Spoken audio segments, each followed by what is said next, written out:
Lighter brother, I will see you in spring. We'll go counting the boats on the reservoirs. The picture house ain't showing. So Jake, welcome to the Cheltenham Pub Sessions. Thank you for having me. Very excited. Yeah, it's nice. It's nice playing in the Frog where there's not a crowd in there.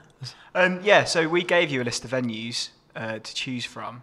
And yeah. You decided to choose this lovely place in the bar. I did. Any reason for that? I think it's the mecca and the hub of live music. It's like the Death Star of live music in a good way though. Do you know what I mean? And everything branches out from that locally. And so I thought, oh, wicked! I get to play the Frog and represent it live. You know, it's live music scene and everything. So you know, it's a good thing. Yeah, since you've been in Cheltenham, your kind of live music and your live performances in Cheltenham have kind of intertwined with the Frog. Is that a reason why as well? Because you've got so many fun memories sort of coming back? I think everybody's does. I think if you play music in Cheltenham enough, then, or even if you don't play it enough, you end up in the Frog, and it's a good thing. You know, it's not like you end up there because it's a shit place or anything. It's a good place to play music. It is the main place to play music. It's a venue and it's a bar. They've a few venues in here. They hold festivals, so you don't really have a choice but to play it. But that's a good thing, and I mean that in the best possible way.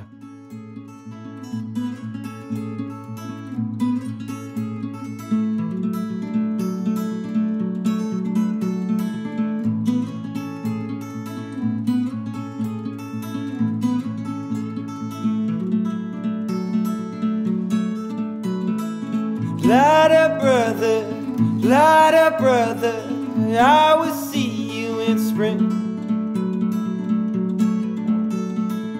We'll go counting the boats on the reservoirs. The picture house ain't showing anything. And I thought of the moonshine girl saw me the west like the fit-time freak show at a gypsy that heavy eyes. Thought I poor Marianne and Nancy on silver sand waltzing to a famous marching band. But I will wait beside your smile, weaving the birch on the country mile, by the limits of the railroad line. Did you sleep? Did you sleep? Did you sleep a wink last night?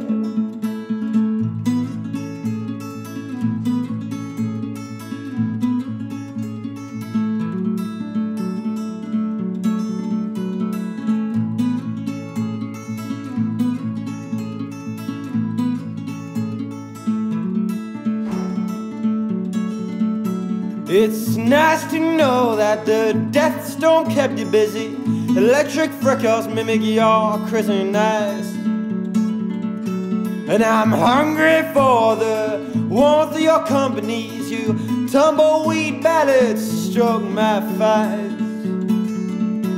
And celebrate the new year beneath the station clock as the drunk sings hymns in the workhouse doorways. And track your arms, hunter, wave the great shooting hoops on your fingertips. But I will wait beside your smile, weaving the birch on the country mile, by the limits of the railroad line. Did you sleep? Did you sleep? Did you sleep a wink last night? Did you sleep? Did you sleep? Did you sleep a wink last night? Did you sleep? Did you sleep? Did you sleep a wink last night? Did you sleep here? Did you sleep? Did you sleep here wing last night?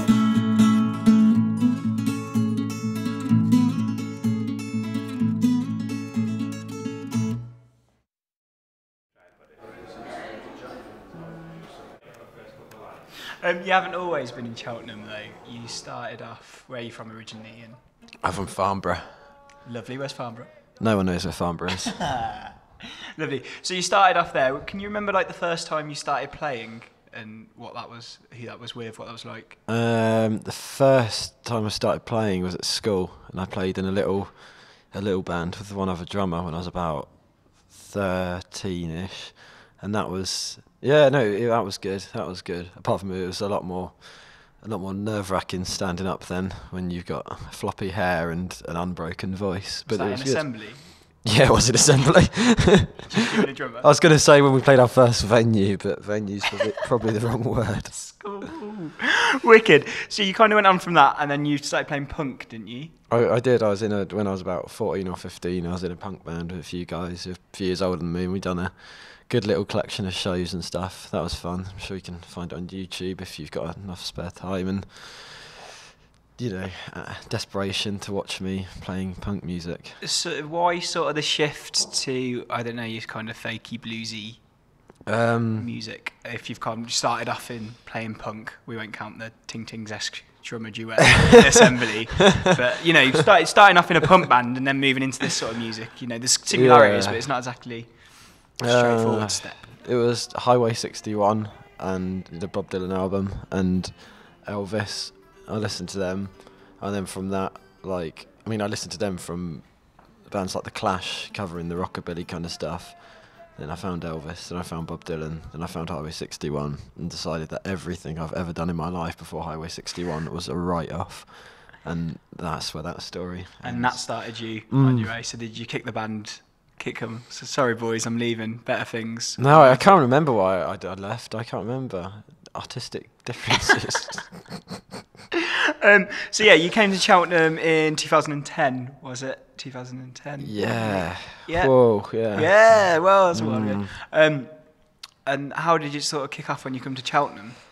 God, I done a few open mic nights where everyone started, and then it was kind of like, once you did a few open mic nights, you find out the venues that want to put you on. And I couldn't truthfully answer how I started getting in touch with the promoters and everything locally. But I mean, through the university and stuff, which is obviously the reason I'm here, it was kind of they were supportive of it and have a great relationship with the Frog Fiddle too. And with Glastonbury and a lot of people that have left the uni put on festivals here too. So it kind of all links in, and you play this, and another promoter gets in touch with you, and it linked. That's how it kind of built up, snowballed. Yeah, so you're a POM student anyway, so you kind of get contacts through POM and stuff like that. Is that right? Yeah, popular music.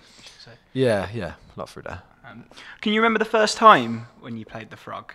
Yeah, I think it was either the end of first year or start of second year, and it was for the Glastonbury Festival I mentioned a minute ago. And I don't know, it was really good. It was pretty weird. Like, it was playing. Like, that was I think one of my first proper gigs in Cheltenham actually, and it was like in an actual live music venue, and that was really cool because it was a big crowd for it. It was the first time I probably had a little backstage to myself, and it's not like I didn't do gigs before, but it was quite nice kind of being chucked in with a load of a bit more established artists and university artists and stuff. It was good.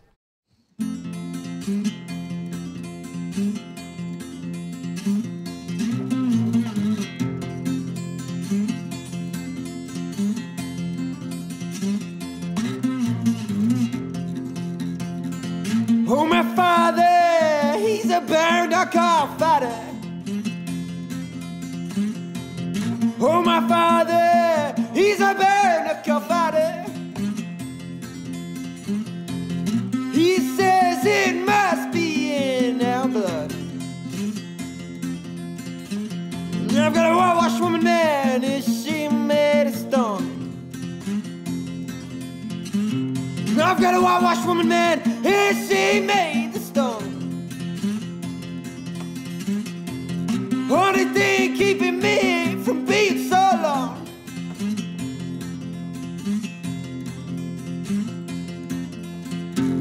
keep on running my head down, I keep on running my head down, I keep on running my head down. Damn my blues and a drunken clown.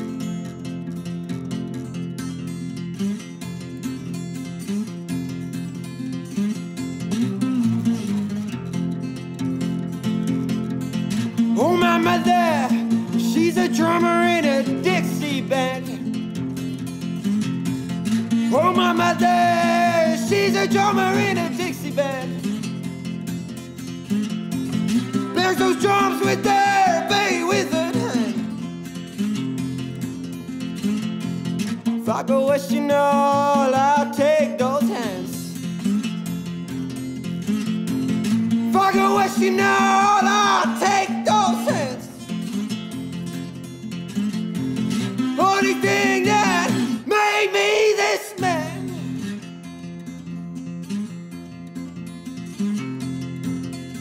But I keep on running my head down, I keep on running my head down, keep on running my head down, and damn my blues and a drunken clown.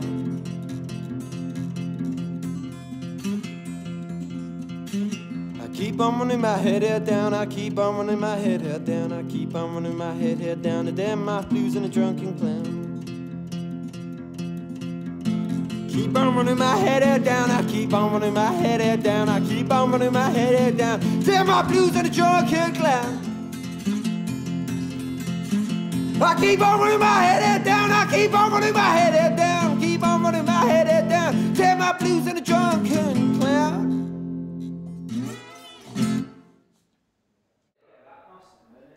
Do you think, sort of, because you've got an early EP, a very, very early EP, somewhere that we was laughing and joking and telling you to play songs off earlier, and that's kind of quite different to what your album was. Do you think Cheltenham in any way kind of shaped? I think playing live shaped that. It was, if you never play live, I don't think you can ever really find what you sound like, and a lot of people probably disagree with me, but I think it's bullshit. If you don't play live, you can never get a voice. And you never know, like, what you enjoy doing. I mean, I like playing such songs like that live. You know, they were quite more relaxed, kind of like the acoustic folky stuff, which is fine. But it was quite boring to play live, and that's when it kind of like playing the slide stuff, all the the bluesy stuff and whatever. It was good playing it like that at shows. People really enjoyed it, and I enjoyed playing it. It was a lot more reaction to it, and it's, you know, you can still write a nice song, but it was kind of like, you kind of thought, well, the next record I want to do, I want it to sound like this, you know, a lot more exciting and almost a live edge to it. And you can kind of see why a lot of people say that now, I think, as well. Yeah. So you said about that early EP, you recorded that on very early when you came to Cheltenham. Yeah, really. And then you didn't release your album until a couple of months ago, October last year, was it? Yeah. So that's kind of taken you 2 and a bit years to get that out. Is that because of how your music changed and you wanted to sound different, or was it just I think it was just being overly ambitious. I think it was like having the EP and going, oh, it's good, but we have, you know, enough time to record an album now. And going, I think I've got enough songs to record an album. Just going, oh, let's just re-record everything and whack it on one thing. And it was cool. It was a good thing. Yeah, but and it also shaped, I think, where I was going with any releases post the album. Like now it's kind of set me up to go, well, I like that on the album, how about I focus on something like that, and vice versa, you know. Moving on now, you mentioned you doing future releases based on certain songs on the album. Is that something you're looking at recording now, or? Yeah, we started doing that, and we're trying to have a little system of releasing the singles leading up to the EP, and they're going to be out soon. So there is an EP, and there is, yeah. It's a 6-track EP we're doing. It's called Final Thoughts on the Black Card, and it's a lot more bluesy, and I think I've said before, it's kind of like just a big punk hillbilly thing. But it's not in that way. It's not like C16 or something. It's good. I'm really enjoying how it's going. I feel a lot more passionate about this than the album, to be honest. Is that because it's more of the music that you want to do now? You feel you found your demographic? Yeah, maybe. I think it's also as well that I was forced to write for it. Like, I think it's like the album, I had most of the songs already down, so I was just like, oh, I don't have to do anything for it. But it was having to go out and look for like something to write about and stuff like that. And yeah, that's always fun to do, or not fun to do, depending how you're feeling. So you've mentioned the Frog quite a lot. We're in the Frog. Any other venues in Cheltenham that you particularly? I love St Paul's Tavern, and that place is good. They do a lot for live music too. They do a lot for live music. Yeah, I really enjoy playing Paul's Tavern. Vine's always a nice little venue. tell you what, Railway actually, which I know is going to be featured on Pub Sessions as well. It's so underrated because they don't do a lot. They only ever do it at festivals, but that place is wicked to play. There's always got candles everywhere, and like that just sells it, doesn't it? Is that your big draw? Candles. Exactly, candles. What other favourite acts have you got, or other acts that you particularly like that are in Cheltenham? Or dare I say it, and I'll probably get it rubbed into me quite a lot from them, but Welcome to Marathon, I think, are the best band in Cheltenham, my favourite band in Cheltenham, in my opinion. I absolutely love them. I think they're brilliant. Like I seen the Going Goods as well. I saw their EP released recently, and those guys were wicked. People like Andy Oliviero, he's brilliant as well. I've been listening to him a lot on Facebook recently. There is tons, actually. I could sit here for a very long time. Like the guys that play in my backing band, like the Hill Parade guys, they're really good as well. There is a lot, actually. There's a lot. I couldn't list them all. Should just mention your backing band now, actually. Are you playing more live with them? Yeah, fingers crossed. Like, I mean, we played, funnily enough, here, actually, at the Frog the other night, and it went down really well. It was nice playing with our band. Like, the thing is, like, when you play solo for so long, you can mess up a song and it doesn't matter. No one really knows, especially like bluesy music, but you play with a backing band and it just goes everywhere. So it's taught me to be a bit more strict with myself playing music. Is there somewhere as well that in Cheltenham that you haven't played that you particularly would fancy playing? That's a well good question, that is. Okay. I'd quite like to do Sound Music Venue. I've heard some pretty good things about those guys. Strand, down in the little basement, the Strand's really nice. We were originally going to do the album release there, and that was, that was a really nice little place. Yeah, those two really. I like them. Good. And we'll finish off. Have you got any particular memory that you're quite fond of playing music in Cheltenham? I've got many a drunken memory at the Frog playing music, but I think there was a particular show in a basement. I think it was in 13 Degrees, playing in race week. Some Irish fellas who after every song would buy me a nice vodka Red Bull to neck down my throat, which was kind of them. So by the end of a 10-song set, that was good. That was a free night out in about an hour. So yeah, that was good. That was my fondest memory, getting force-fed vodka by Irish people. I'll leave you with that then. Yeah. Thank you very much, Jake. Thank you for having me. You're welcome. Thank you.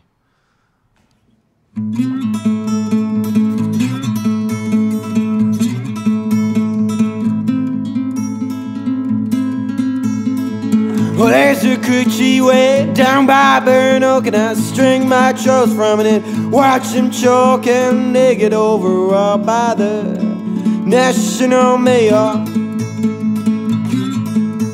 who cut them down and claims that they are male. Oh, when they sing backwards, she sings inside. She serves her name to the underground line, and you sip your gin and your lime. It's the only thing to do in these dark times. On a boulevard outside on a road made of mud, took my sweetest one to the morning of the flood. But she don't swim to where she likes to be firm, and still she reads from literature and don't play so well. With her voice I blossom, with her sweet words I will. Vodka sips warm in that cold, mesmerized still. To be rich and hard to be rich, and I'm to have it all and cherish it most of the time, taking photographs at the kindness of the ironic crowd, who applaud so well they do not make a sound. But on a boulevard outside on a road made of mud, took my sweetest one to the morning of the flood, and she does go wandering so very late at night. The heavy hearts and distant guy by foggy London town, and oh, there's a crooked street way down by Burn Oak, and I string my truck from it and watch them choke, and they get overawed by the national mail, who cut them down and claim